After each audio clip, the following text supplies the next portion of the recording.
ए C कोचमध्ये T C पाय दाबत असते म्हटल्यावर मग मी पण ए सी कोच लगेच घेतलो. मग हे काय माझ्यासाठी आला माणूस आणि हे सगळं करून गेला. मग मी म्हणलो प्लीज वेट इमर्जन्सी असं बघितलं. मग सगळेजण माझ्याकडेच बघाल ते हे काय व्हिडिओ काढणारं आलं, कुठून आलं, कसं आलं म्हणत. मी तेवढ्यात झोपून टाकलो. ए सीमध्ये थंड हवा ते तिला आतरून पावरून झोपून टाकलो बाबा. तेवढ्यातच बघाल तो रेल्वे 5 तास लावले बाबा सोलापूरवरून आले. हे बघा मी कसं दिसालो, माझा चेहरा कलर कसं फुलायला लागलं आहे. मग हे बघा ट्रॅक चेंज करताना असं भारी झालं ना, मला वाटलं तर इकडून तिकडं तिकडून इकडं ते मालगाडीला पण घेऊन जाते काय सोबत. मग कोण तर म्हणलं भिगव ना.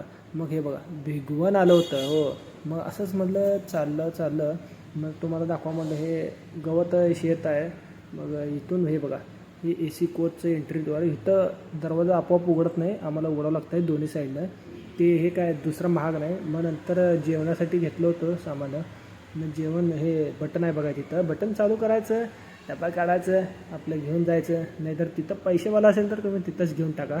मग काय जेवण केलं बघा मस्त, तुम्हाला दाखवण्यासाठी जेवण केलं बघा.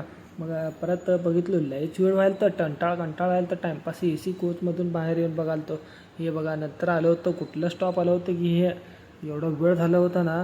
मग नंतर या ना यवत आलं मन यवत कोण आहे की काय की. मग आलो बाबा एवढ्या वेळात पुणे स्टेशन आल्यावर वाटलं जरा.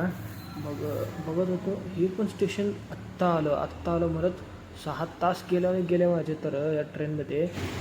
पावसाळ्यात मी तर खरं इथं राहायला चालू होतो. भोसरीला जाण्यासाठी ए सी बस पकडलो. भोसरीचं आहे ना मी, भोसरीच्या नंतरच आहे. तर भोसरी बस पकडलो. मग नंतर सामान दाखवा म्हणलं मी काय आणलं होतं.